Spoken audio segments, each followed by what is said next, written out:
Salut tout le monde, ici Wilson avec le gestionnaire de budget d'Excel Pass. Je voudrais vous montrer ce que nous utilisons à la maison pour gérer notre budget. Ce que vous voyez, c'est l'outil qui nous permet de visualiser nos données. Donc par exemple, ici, on avait choisi la catégorie alimentation. Néanmoins, je peux choisir d'autres pour voir dans ce type de graphique les top 10 des catégories. Je pourrais par exemple ici changer mon filtre de dépenses et revenus pour voir juste les dépenses et voir mon top 10 de dépenses, ou si je souhaite voir en détail mes revenus et mes sources de revenus importantes, je peux le voir ici. Je peux aussi comparer plusieurs années. Par exemple, on va choisir la catégorie alimentation et les années 2015 à 2017. Et je peux voir la différence entre les années et aussi un peu d'informations au niveau des magasins. Nous pouvons aussi choisir d'autres graphiques, par exemple le global, où je pourrais voir les totaux de mes budgets, donc mes dépenses et mes revenus. Je peux aussi comparer mes données réelles avec ce que j'avais prévu de dépenser ou gagner. Par exemple, je vais changer ici pour le budget 2018. Je prévois de dépenser 49 535 et aujourd'hui, j'ai dépensé 27 740. Ici, nous avons des données fixes et variables et ici, les données fixes et aussi des types prévision. On va rapidement voir d'autres graphiques. En passant, si vous souhaitez voir plus d'informations sur chaque type de graphique, il y aura d'autres vidéos. Ici, on fait juste un survol. Donc, dans ce type de graphique qui s'appelle « Ce qui reste », l'application fait une différence entre mes revenus et mes dépenses. Toujours à gauche, mes données réelles, donc les fixes et variables, et à droite, mes prévisions. Donc, on peut remarquer rapidement qu'on va avoir des dépenses assez importantes pendant le mois d'avril et qu'à la fin de l'année 2018, je prévois avoir un bilan positif de 1784. Et au fur et à mesure que j'entre des données dans mon budget, je pourrais m'ajuster selon ce que j'avais prévu d'avoir comme bilan à la fin de mon année. On peut aussi entrer en détail au niveau de mes revenus et de mes dépenses. Donc, je choisis par exemple les catégories que je souhaite voir. Je peux aussi changer les nombres de magasins pour entrer plus en détail. Par exemple, ici, je peux aussi changer ma fréquence. Donc, je peux changer à bimensuel et aussi choisir quelques périodes. Et encore une fois, comparer mes prévisions avec mon réel. Je peux facilement, par exemple, faire un suivi de ce que je dépense en assurance.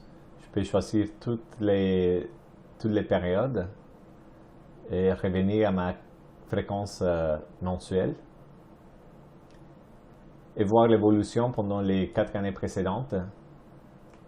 Choisir par exemple l'assurance numéro 1, disons que c'est l'assurance auto. Voilà, autre chose très importante, comme tous les modules de cette application, celle-ci est bloquée. Donc, ceci vous assure d'avoir toujours la bonne information qui s'affiche. Maintenant, nous allons voir rapidement qu'est-ce qu'on utilise pour entrer l'information. Par exemple, si on souhaite entrer une dépense de type variable, on choisit notre budget, la catégorie, les magasins, la date et puis la valeur. On clique sur suivant et on reçoit un message de confirmation. C'est si simple que ça. On pourrait aussi choisir des dépenses de type fixe ou des prévisions. Par exemple, on va changer des magasins et créer une dépense fixe. Je vais voir les choix entre plusieurs fréquences. Il suffit de choisir les dates de début, de fin.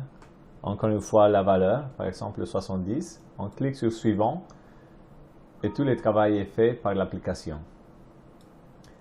Je vais vous montrer d'autres modules rapidement. Par exemple, si je souhaite créer des nouvelles catégories, des nouveaux magasins qui sont liés, par exemple ici, assurance, ça va être assurance vie.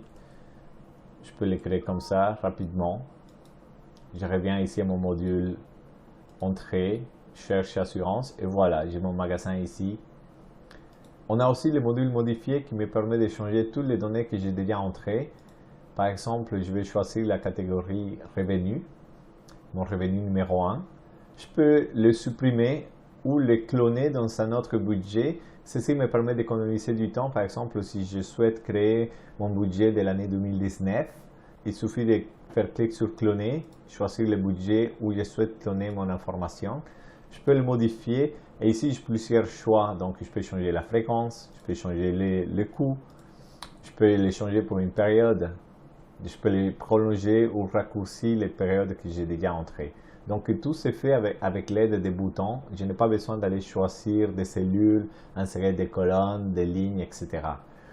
Pour finir avec les options de manipulation des données, on a l'exportation et importation. Le but principal de ces fonctions, dans les cas où il y a une nouvelle version de cette application gestionnaire de budget, on pourrait extraire toute l'information et l'importer dans la nouvelle version et ainsi profiter des nouveautés de l'application. Maintenant, au niveau de la visualisation, nous avons déjà vu les graphiques interactifs, mais aussi on a deux autres choix de visualisation, les tableaux avec filtres, qui me permet de chercher rapidement de l'information en utilisant des filtres. Et comme tous les autres modules de cette application, celle-là est aussi protégée, donc vous n'aurez pas de risque à perdre l'information. On revient pour voir la dernière option de visualisation, le tableau croisé dynamique. Avant de continuer, je souhaiterais vous dire que ceci est une option de visualisation. Vous pouvez toujours regarder tous vos données avec les graphiques interactifs et aussi avec les tableaux avec filtres.